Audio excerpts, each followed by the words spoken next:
Oh no. Missing. Greg? Missing. I thought this was a duet. Missing. Oh, so you're just gonna sing all the parts? Those are not the right sounds. Can you hear me?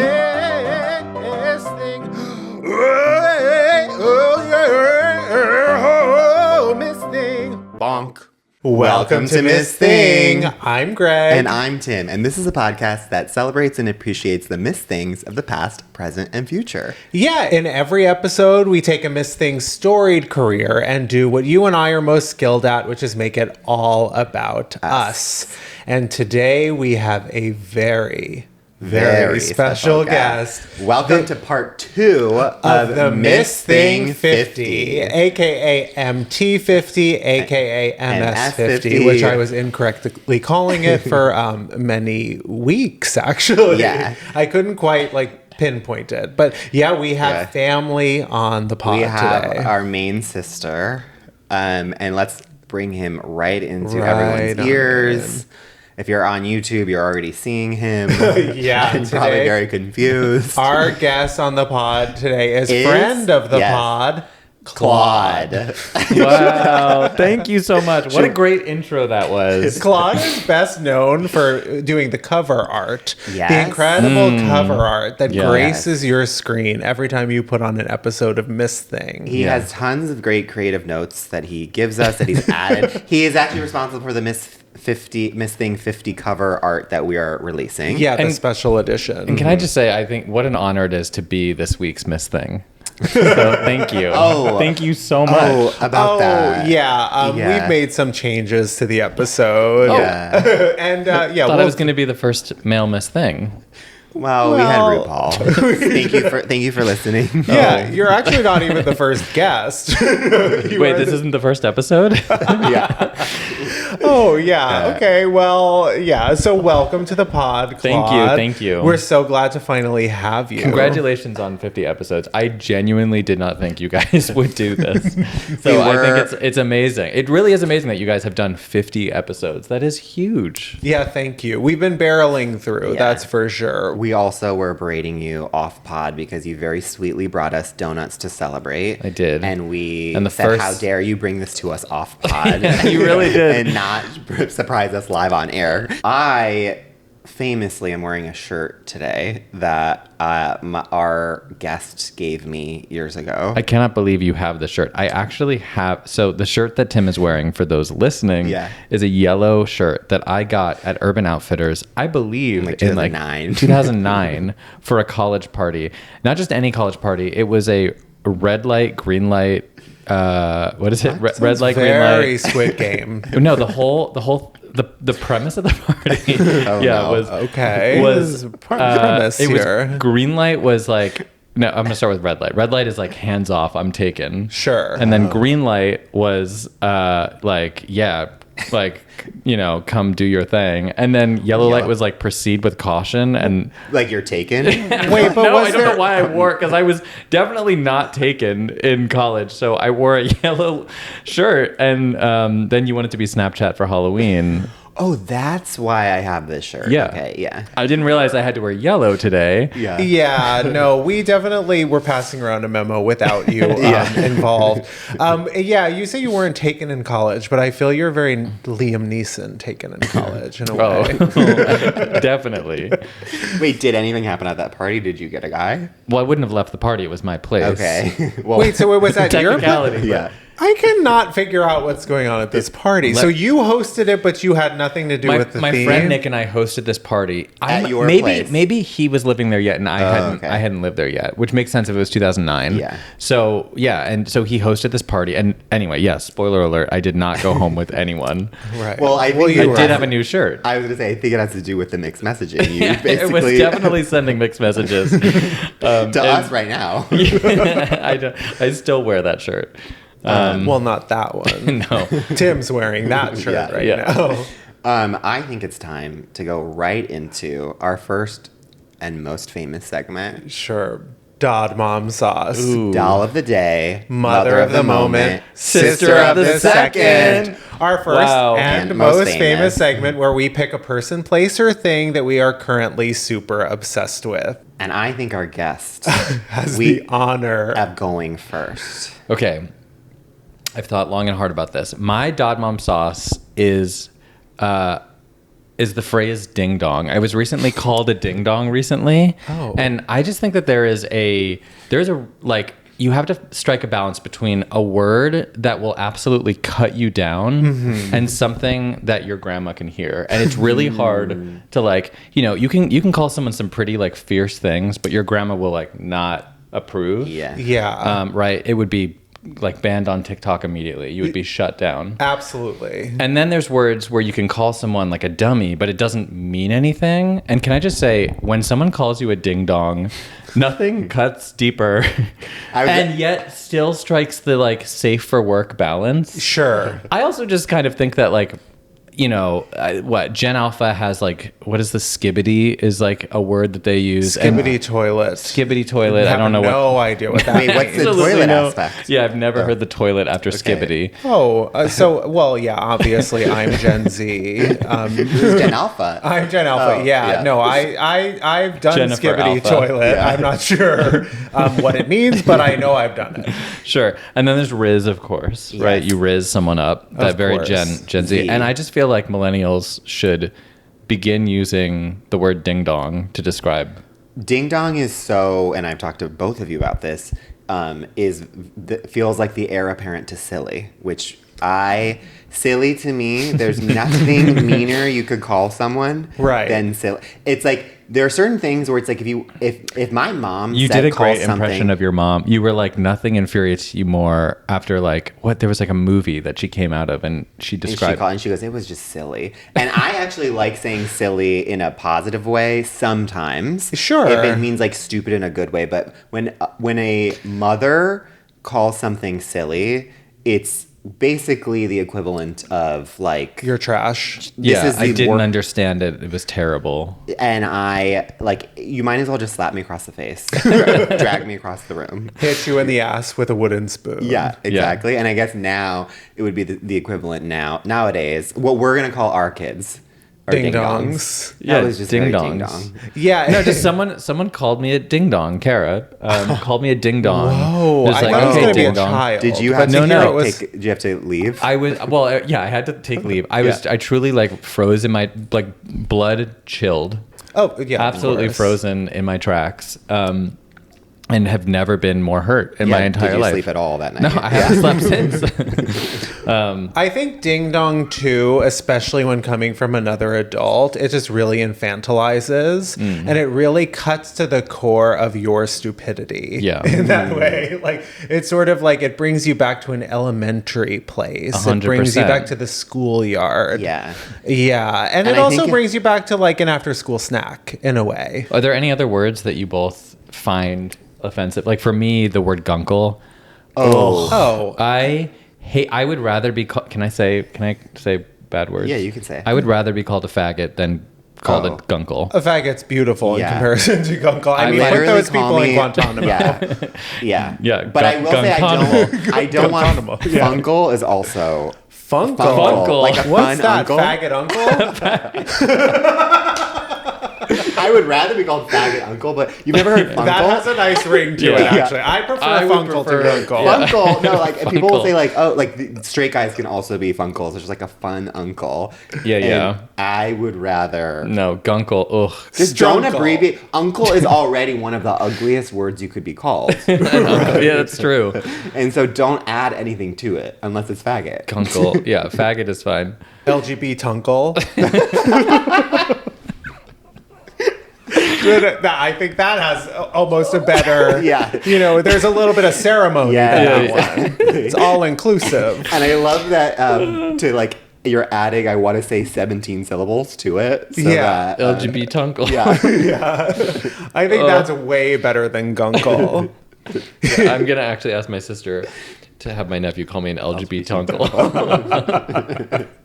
Yeah, I think we should start adopting that in 2025. I think we need to really be bringing all the queerdos in. Yeah. That's another word I don't like. Queerdo? Absolutely disgusting.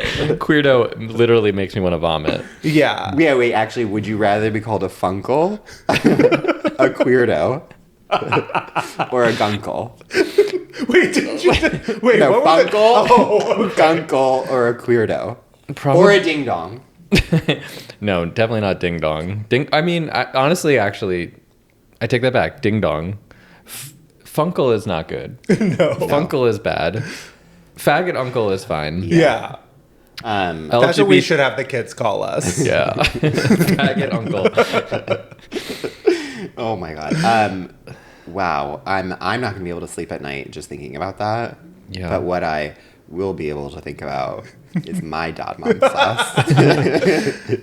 Which is, I don't know, but the girlies and gays online are living for rewatching. I love that Claude is fully crying. Claude is fully crying.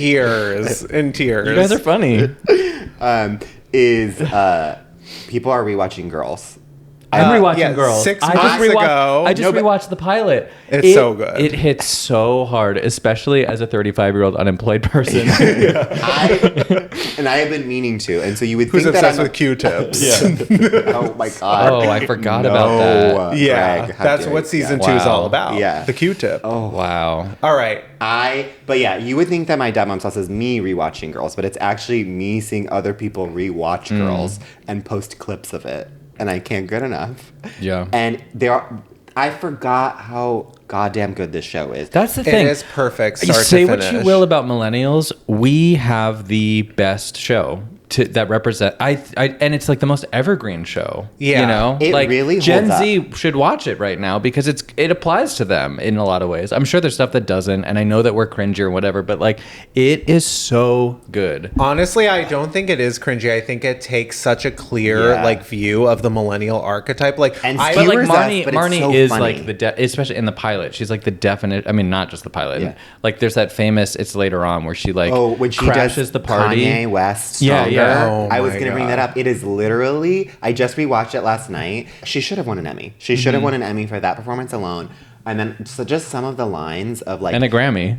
and a Tony. Frankly. Give her the EGOT. But like literally the episode where Hannah wears the see-through yellow. That's why we're both wearing yellow today. Totally. Like, yeah, we were going for Lena thank you. Dunham, circa Girls, the most loved woman on the planet at the time. Well, we are elder millennials, so we're representing. Totally. And her slapping her chest and saying, "It's a Wednesday night, baby, and I'm alive." Oh, that is just like an adrenaline shot to me, where I'm like, this show is like, is there a better HBO show in the last like decade? Yeah. I would, yeah. Okay, you're right. I'll take that back. I feel like that was a... Well, what in would terms you of say? an HBO like comedy, Yeah. I don't think anything's come close. I mean, I've always I've watched all of Sex and the City, sure, not to compare the two shows, but like it's like Sex and the City versus Girls, and I just feel they explicitly call it out in the first episode, which I don't remember, but I think it shows she's just like, I'm more of a Miranda, and you know whatever, and so clearly funny. they wanted the comparison. Yeah, and also famously in the comeback season 2, where Valerie's touring the halls of HBO, and she goes, started it all. Sex and the City. Then there's these girls, Leela Durnham. Started it all in a different way. Leela. I've been really considering doing a girls rewatch myself, but everyone's been kind of doing it. And not to mention, there's also a podcast. That's like the girls rewatch podcast. I think, new idea for Miss Thing, for our Patreon. Yeah. We listen to the girls rewatch podcast and recap them. Yeah. That's funny. Yeah. Yes. That's and how shout out to you girls. I think it's time for my Dad Mom sauce, huh? Get into it. It's Okay. about time. Yeah, so I've become super obsessed with rug cleaning videos on TikTok. I'm with you. You're with me? Oh my God, I love. It's the new pimple pop. Honestly, get with it. Wait, I need to be initiated. So you're just watching people clean a rug? Yeah, so on TikTok, like they will all of a sudden slap down like this giant rug like in a bag, and it's like filled with like piss and shit. And they have to like make it dirty. They didn't just find that rug. No, it is insane. These rugs are like an archaeological dig to the bottom. Like the crustiest, mustiest, bustiest. They're covered. There's layers and layers of just like shit and like you just saw them. They're actually like zipping up their pants, getting like yeah. Oh, beyond. It's like so then they crack it open and then they unspool and then they like clean it layer by layer by layer. They're like 25 minutes long. They have like millions of views. They are so satisfying. And it's also, you need to know, it's 25 minutes long but fully sped up, you know, so it's just like in fast motion with crews of like 700 people. No one is more at the work. economy is mostly rug cleaning at this point. Is someone narrating it, or is it just like it's just movement back and forth? But you can hear the fast, like the like high pitched stuff moving. Right? And like the scrubber and stuff doing its work, and then you like go back and forth and back and forth. No, but I think, because I agree with you, I think that they definitely, like, these people are going out of their way to mess up those rugs because they are covered with things that like you couldn't imagine. I think that they should start making, and I think we should maybe start making videos of like prepping the rugs for rug cleaning videos. And I think they're gonna have to. I think that would be, honestly, that'd be huge. Well, honestly, it like demystifies the whole experience, right? Because it's clear that Here's the we're thing, though. seeing. I genuinely, when the end of the video, I never find satisfying. Like, Never. it's satisfying to see them like it's just not that clean, it's, or it's always just like it's clean. It's like at the midpoint. It's like you need it. It's like pimple popping videos. Like the pop needs to be satisfying, but it's like in the middle. If you were to like walk into someone's bathroom and see that, you would still kind of be like, that rug isn't that clean. Yeah, because they shit on the rug. And it's also like they're not even nice rugs. Like they're not like old rugs. They're definitely, they got them at like Home Goods. A year ago. It's not like, oh, we're restoring this like Persian rug from medieval, Persia. I don't know. But like the famous place Persia. But it's like, it's literally like a Home Goods or an IKEA rug that they absolutely destroy and then kind of make decent. But it's the process that's so satisfying to watch, because they have so many tools. They have like a long like squeegee thing. They have a different type of squeegee thing. In fact, I'm thinking about it now, they're all squeegees. It's a lot of squeegee work. I just love the idea of like, I really want Greg to go into this, where it's the most LA job. The most LA job to me is like, you're at a party, it's like, what do you do? And you're like, I just like dirty up rugs in my space. And you're the richest person at the party. For TikTok, by the way. For content purposes. I would love to see what they're going to do, because there is like a market for, dirtying these rugs, because there's a huge market for the cleaning.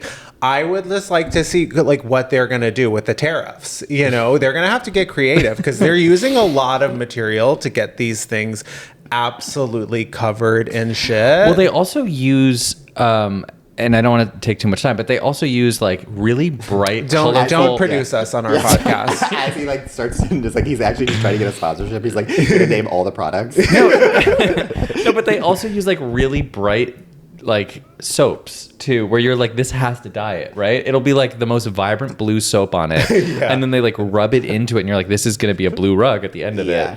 The most chemical ass soaps. They should not be used on like an old rug at all. What is that? Fabuloso. Like, it's all Fabuloso products. Totally. Yeah. Shout out to Fabuloso.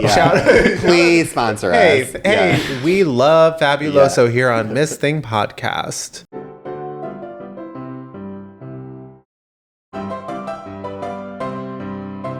We're back, and it's time for our Miss Thing of the Week. Okay. This is also another huge one, because we are doing our second male. Second man for our second guest. And it was that our hurts guest. A lot, actually. It was our guest. Second choice. Yes. We will on the second episode. But let's get back to our Miss Thing. Let's just get right into it. Pedro Pascal. Okay, the credits. We've got The Last of Us, now on HBO, another show that people might say is arguably better than Girls.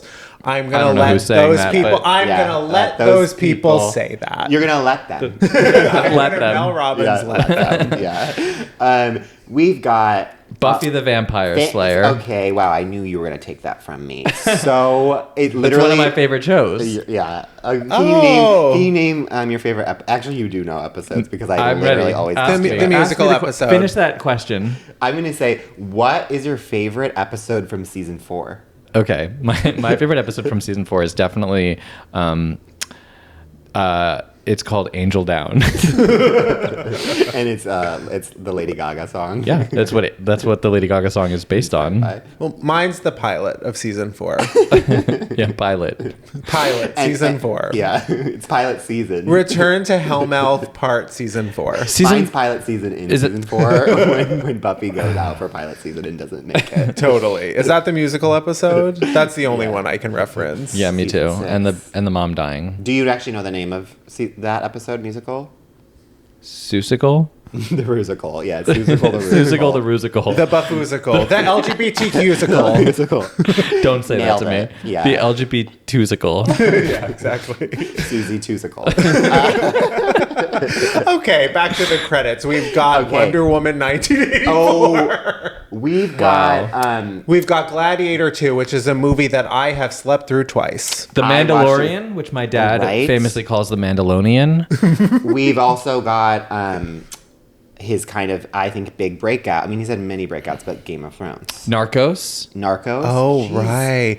Game of Thrones, I'm going to say... As much as we love Pedro, we support him. Game of Thrones was peak Pedro for me. Oh, yeah. Peak sexuality, peak just like, who is this guy? I find Pedro Pascal so hot right now. I think he's like in his body. He's got it. He just like is so comfortable. He's the whole thing where it's like confidence is sexy. Mm-hmm. No one sells that phrase more than Pedro Pascal. Yeah. And it's also like you can tell that he's like not, it doesn't feel like he's putting on airs, like he's literally just being himself. Yeah. And I think it's like the epitome. What I love about him is, which was why I was gonna bring up Buffy, is like true definition of long game. Like he's been around for so long that like even as we're listing off the credits, we are remembering so many things that he's been in. And you're like, oh, that was kind of what he broke out with. It's like I feel like even he's kind of like just having fun and figuring like what the next thing is, and then each time it's like somehow getting bigger and bigger. I agree. He brings like a certain level of star quality to everything he's in, and like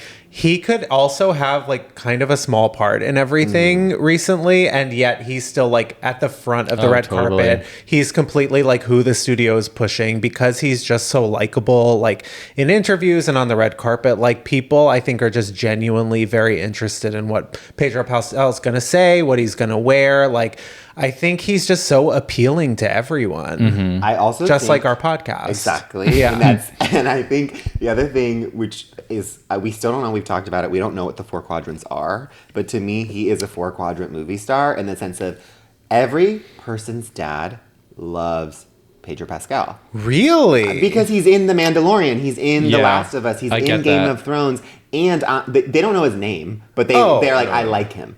And that's the biggest compliment you can get from a dad. If he goes, totally. I like that. It's also crazy. I don't know if you've watched The Mandalorian, but like he emotes so much wearing a mask. You can like feel how you can feel he wears his emotion on his sleeve. I haven't seen the show. I was gonna say I haven't seen it either. No, I haven't seen the show. I watched the first 2 seasons. I watched the first 2 minutes. I watched the trailer. Okay, Pedro is truly like the reason why we chose him as our second male is because he also appeals. It's like because all the gays love him too. All the girls love him. All the grandmas love him. Yeah, it is even kids because of The Mandalorian. To me, it's just like you cannot love him, and it's a very rare person that we would like because obviously we never really choose men on the pod. But if we were gonna choose one, he is the one. He's the one. He's a diva. Absolutely. He's absolutely a diva. Yeah, he like sort of defies gender in a way. Yeah. Like, I mean, he's all man for sure. Yeah. I think we can all agree on take that. A moment, think about that. Everyone. Yeah. No, but yeah, no, it kind of felt perfect, and it felt perfect timing with Last of Us, which is a great show. And it's back. But Honestly, I think, we've given Pedro enough praise. Yeah. And I think it's time for Claude to dig into how he makes Pedro Pascal all about himself. Okay, Pedro Pascal makes me think of Pascal's triangle, which makes me think of high school. Okay. All right. Wait, hold on. Are you following? I'm following all of that. Mm-hmm. In high school, also, this is kind of a random thing, but Pedro Pascal also, I feel like would be, I don't know if he can sing. Can he sing? I think he probably knows his way around a microphone. He's probably the type of guy who, like, it doesn't matter if he sings. You're just so hooked by how hot he is. He has such a you know presence. that he's moving his hips, and that's the only thing that you're paying attention to. You know he kills it at karaoke night. Oh, Pedro Pascal. He's like, should we go back to karaoke? What is his karaoke song? Oh, he does it all, but I think he starts with Chasing Celine. Waterfalls. I think he does. Oh, Chasing Water. That's a later in the night. I think he starts with All Coming Back to Me Now. I think he shows the range, but also or it's like a acting. Shakira song too. I could see. Oh yeah. I literally knew. I just like locked eyes with you because I was like, here he goes. I wasn't looking at you. I just saw your eyes like go in two different directions. I had to barrel forward because otherwise he was going to silence me, and I couldn't allow that to happen. So the Pascal triangle. So anyway, I also was going to say that I feel like he would be a really good Sweeney Todd. This all makes me think of in high school. I got the solo and chorus to be Sweeney Todd. We were singing Sweeney Todd, and then it's like the opening number, and Sweeney Todd comes out, and he has this like big thing. I know, famously, Tim, huge Sondheim fan. I love Sweeney Todd. Ask me anything about it. Do you know anything about Sweeney Todd? Is that the one? And where what's your favorite? Sweeney Todd is where they kill people. What's the one where it's like they go into if anyone were to describe the plot of Sweeney Todd and it was just they kill people, that would jail. It's certainly part of it. It is. Yeah. Is it also the one where there's like a plant that eats people? No. That's Little Shop of Little Shop of Horrors. Okay. It doesn't matter. Anyway. So I had the solo and I was so excited. Like I was like literally, when you're just in high school and like you have that feeling of like, there's producers in the audience. I will. This is my big break. This is my big break. And it's like, dude, you're in public school theater. Yeah. It was like, I took everything so seriously. And man, did I take the lead of Sweeney Todd seriously. And so in the concert. In the concert. Yeah.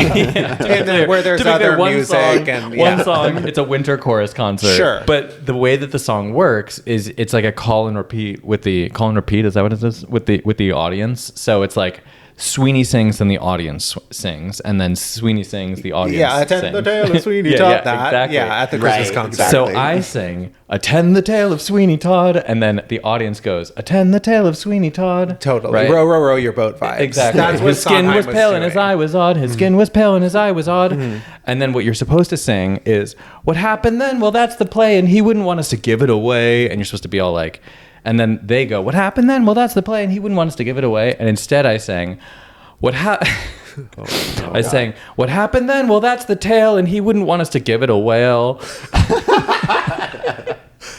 You're invoking whale tales? And the audience, and like, you have to understand, it's everyone I've ever met is behind me singing.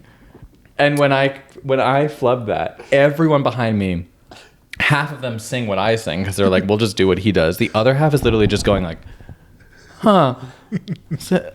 And I am just like bright red. And I turn around and I look at Mr. Kirshner, the choral director. Shout out. We'll bleep that. Doesn't look me in the eye. Did not look me in the eye. When I tell you, my career ended that day. Right. The producers stood up. And they walked out. The producers stood up and left. And you saw them going, whale. Everyone turned around. They all have whale tails.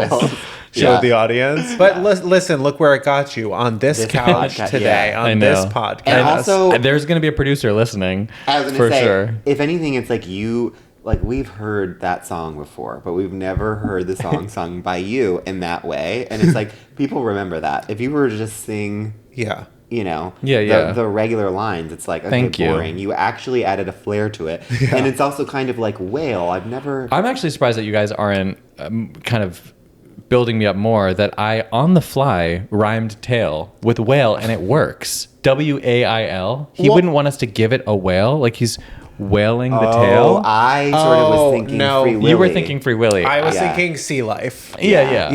As I was until 5 minutes ago. But like, Wow. Crazy, right? Wow. Yeah, it's so, like, there are so few people, though. That's a big role, Sweeney Todd. And there's so few people that put their own stamp on it. And it will be remembered. Okay. That, as we process that, yeah, as we need to, hold space for that, as our girl Cynthia would do. Sure. Shout out, Cynthia. Yeah. Yes. Okay. I'm just over here, handless. A faggot uncle over here in the corner. LGBT uncle. What are these whispers over there? I think it's time for Greg to get right into his story. Wow. Well, listen, there are so many similarities, that Pedro and I have. And yours is also going to be the Pascal triangle. You're going to relate it to that. Yeah. No, mine's Amy Pascal, producer extraordinaire, owner of the Spider-Man series and famous wig and wearer. Producer in the audience of my high school production of Sweeney Todd. Love that, yeah. So it's about Amy Pascal. I know Pedro. You certainly have her hair. Does she have crazy hair? I wouldn't say that. I just said it leaves a mark. It's memorable. She has 4-quadrant hair. Yeah. It's a wig to remember. That's for sure. Nicholas Sparks. Totally. And you will cry at the end when you see it. Will wail. So I mean, as usual, I always relate it back to this. Pedro was an NYU alumni, which I sort of always just have to point out. But much like Pedro, the world is always sort of speculating about my sexuality as well. I always am. Right. So when I was a freshman at NYU, I was about to be, and we get, as most college students do, they get assigned a dorm and they get assigned their roommates. So I'm so excited to go to NYU, be around people who are not like homophobes, hopefully be surrounded by gays. Not saying Pedro is that. I'm just sort of talking about my own experience. So my roommates and I have 2 roommates I get assigned. We get on a phone call together. I come to learn they're both painfully straight. So that's so disappointing. It's so disappointing. And I'm just like, I'm so looking forward. Like, I pay a premium at NYU to avoid your type. Okay. But listen, so we're going to make the most of it. So we get there day one. And you have 2 of them too. 2. Yeah. And we're in like a one room, like a studio. It's Are just they like a hot railroad. At least? Is there at least like the fantasy? Was. Okay. That's famously how threesomes work. One of them is hot and the other one, Totally. So one is like on the swim team, and one is in Stern. That's the hot one, and the other one is in Stern Business School. So not. But they were not bad. They're I guess, we're cool with the fact that there were going to be like gay people all around. And I am very obvious. I've been out for 2 years, like since before junior year of high school.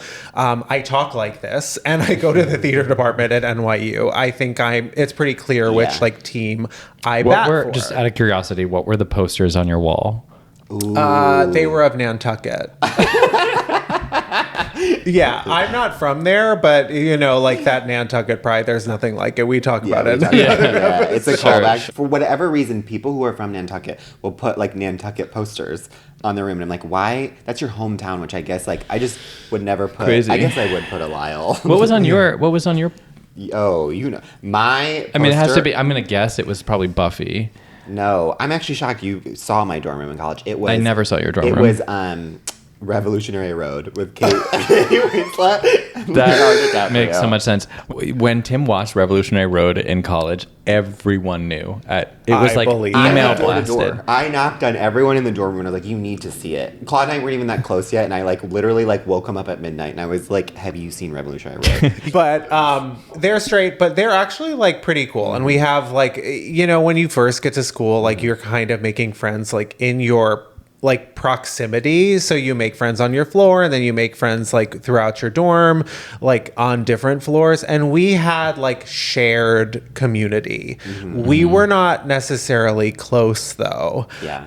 No problems. We just like, I would go out. I would like barely even stay in the room. So a few weeks into school starting, one of our shared mutuals, she comes up to me. She goes, hey, I just needed to talk to you. Your roommates are spreading something about you that I just want to like clear up. And I'm like, what? She's like, your roommates are saying you're claiming to be straight. And I was like, what gives them that impression? And they were like, well, basically you never like said you're gay to them. So they're going around. That is the worst part. And then coming out for me as straight to everyone and saying that I was not like sharing with them. So then I had to go around, do a coming out tour to literally everyone and be like, actually my roommates are wrong. And I bet you made quite a tour of it. Oh boy, did I ever. And I paraded them around with me. I was like, you should have brought a guy back to the dorm. I did. I had multiple times. Like, it wasn't like I had anything to hide, but I just felt like I didn't feel the need to say it outright to them. And nor did they ask. Yeah. So they were going around, these straight guys were going around telling everyone that I was claiming to be straight, which is like, listen, in their defense, I've never had a straight guy call me straight before. So I really appreciate it. It's very forward thinking of them. But imagine, I had to go on a world coming out again tour. But here's the thing: is like even if you know you're gay, I mean, you do know you're gay, and we're still unquestioning, and you're like, maybe they don't know if I'm gay. Right. There is that feeling of like, ugh, I don't want to tell them. Like, you still have that little bit of like, all the time. I still do of that like homophobic bias of like they're gonna like judge me or whatever. So you just don't say anything, but you're like, yeah, I'm obviously gay and I'm fine with it, but I don't want to have to tell you because that's like a whole thing. Right. Mama, I'm just doing me. Yeah. And it's also like you didn't like when he came into the dorm, both of them, and they were like, by the way, I'm straight. You know, it's like there's no need to do that, and also you'll pick up on it, and then we'll move forward. Exactly. But it's like just like Pedro, I'm always in everyone's What are some creative ways that you could tell someone that you're gay? I would say I listen to Miss Thing, the pod. Totally. And recommend they do as well. Yeah, exactly. And that right there, they're like, oh, they're a flaming LGBT uncle. Yeah. Or your name would have to be Kyle, Brian, or Matt. Yeah. And then it's obvious. You don't need to say anything. I'm actually coming out as changing my name to Kyle. And it's like, oh, okay. Listen, enough about both of us. I think it's time to hear, Tim, how you make Pedro Pascal all about you. Okay, finally. I've been waiting. When I think of Pedro, I think of him as kind of being this person who, like, he's on the lips of everyone. Totally. And there was a moment early on in Claude and I's friendship where I'll see myself out. We took a picture that Claude insisted on. I have no idea where this is going. And to get right into it, one time when Claude and I lived in West Hollywood, there is a famous pink wall, the Paul Smith wall, to be exact. It's my favorite site in all of Los Angeles. Yes. And I'm going to actually need Claude to help me tell this story because my details of this story are a little foggy. But from my memory, we are walking down the street. We see the pink wall. Claude goes, hey, let's take a picture in front of it. I'm doing my famous thing, which is, no, I don't want to. Yeah, we didn't know at the time that this was the famous pink wall. We just thought we had come across this we were the pioneers of the pink wall. Yeah, of course. We had discovered, and for those who don't know, the pink wall is this huge wall outside of the Paul Smith flagship store in West Hollywood, where tourists of all persuasions come and take photos in front of it, and it's like beautiful. And Claude it's pink, and Claude is a very talented photographer, and he usually, if he like he'll just be like, oh wait, like stop, I'm going to take a picture of you. And it's always this very flattering photo. And so Claude's like, let's get a photo of the two of us. You started it. I started it. Like the entire. We painted the wall. That's actually like, pose for this photo. And also, here's a paintbrush. Here's paint. Isn't Huck Finn that painted the fence? Yes, Huckleberry Finn. Yeah. Yeah. Okay. Huckleberry, gay or straight name? Oh. You think gay, but actually. Yeah, that's a straight name. Yeah. Of course. Yeah. But so we go to pose for this photo because Claude's like, okay, let's get a photo of the two of us. And I don't know why we decided to do some sort of like movement photo. Because the photo that I remember, it's like a very like weirdly we've only grown up being straight people, you know, until we were 18 or whatever, and so it's like him pretending to punch me for some. It was yeah. Oh, I've seen this photo. Yeah. It's like for whatever reason we're pretending. We're just being goofy in it. Yeah. It doesn't really matter. And in the background there's like a cool shadow. The shadow is incredible because it looks like an ostrich and a giraffe. Okay, yeah, that's what I thought too. Yeah. I'm only realizing that now. I knew that the shadows are cool. So cool. It is such a cool photo. And then to cut forward, a couple weeks later, Claude lets me know that he submitted this photo to the New York Times. Well, hold on. So the New York Times used to have a newsletter called California Today. I think they still do. No, trust me, they got rid of it. They actually shut it down. No, but they had this thing, and it would just be like little interest stories about California life, because I'm guessing there were a lot of subscribers to the New York Times in California. Your license plate, California Life. Yeah. They don't all hit. It's fine. Really long license plate. It's actually Lifetimes. Shout out to Katy Perry. Yeah. Welcome back from space, Katie. Yeah. Welcome back.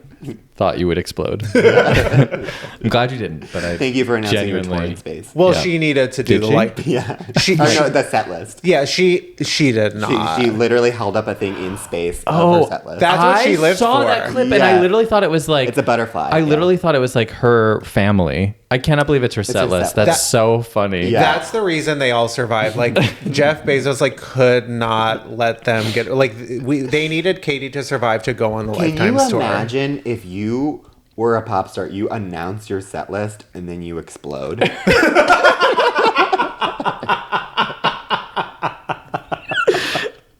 But to finish out this story, so wait. So California Today, I'm sorry to cut you off, but like California Today, newsletter from New York Times, and they would have an article, and then at the very end they'd be like, "We're looking for photos for next week's article," and next week's article is about the famous pink wall, and I was like, "Oh my God, do I have photos?" So literally, Claude tells me, he's like, we're going to be... So he submits it, then he you hear back that we're going to be in it. Yeah, they're like, we've selected you to be in the New York Times. So I'm like, wait, we're going to be in the... 24 years old, New York Times photographer. Yeah, you've made our dreams are coming true. Of course, this makes sense with my narrative. I'm going to be in the New York Times. I can't believe this. It's like a renaissance to your career after you played Sweeney in high school. Yeah, it's like you've had two incredible This is like Pedro Pascal's long game. I played the long game. Yeah, absolutely. And I'm sort of like, I can't believe I'm about to be famous.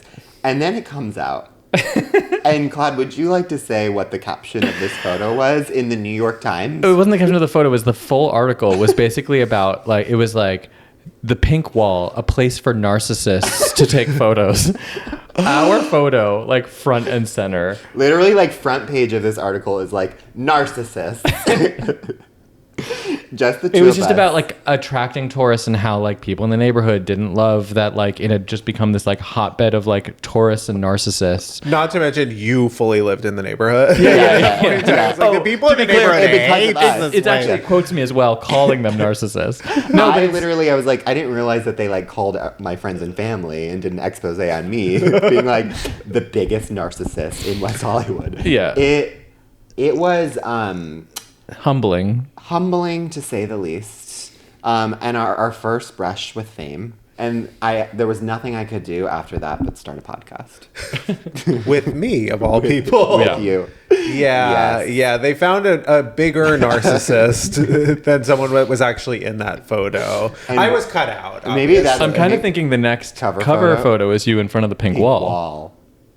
Okay. We've got something for the next 50 for you all to look forward to, Jennifer says. So original, too. No one's ever done it. Mm-hmm. It's kind of hilarious. Claude's it's almost like regretting that.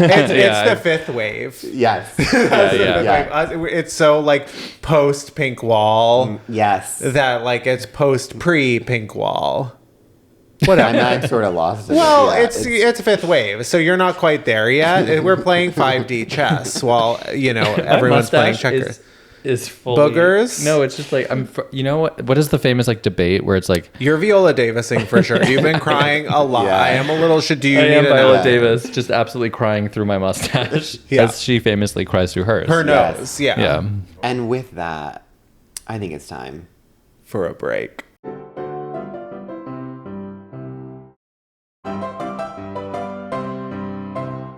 Welcome back. And it's time for Diva Down, our final segment where we take a person, place, or thing in the culture that really needs our help and whether they like it or not. Give it the unsolicited advice that it didn't really ask for. And I think Claude should have the honor of announcing who the Diva Down is this week. Since we sort of allowed you to pick, and it's a good idea for you to tell the people at home what our Diva Down is. This week's Diva Down is Titanic. Titanic or the Titanic in the general? Titanic. Okay, the Titanic. The Titanic. The ship that famously went down 100+ years ago. December of 1912. That famously exploded when Katy Perry. It just had its. I thought it was December. No, it's like April 14th. Claude and I just talked April about 14th, 1912. Yeah. April 14th, 1912. That's the day I turned 19 in Poland. Yeah. Is it? And Claude, can you explain why the Titanic is down currently? The Titanic is down currently. I mean, literally it's down, but like it's also down because no one talks about it anymore. I swear we were all talking about the Titanic until recently, and now it's like, I don't know, we're going through like a Titanic dry spell, and I feel like when Titanic is in the zeitgeist, things are better. Like there's more content. Like, I'm sorry, but the Titan submersible had me by my neck. But what does that have to do with the Titanic? It's Titanic adjacent. It's Titanic adjacent. Going down to the Titanic? Yeah. Where were you? That was the whole I thought they were just deep sea diving. No, they were going to the Titanic. The Titan. Nick. Okay, it's a submersible. They had like the head historian for the Titanic on board it too.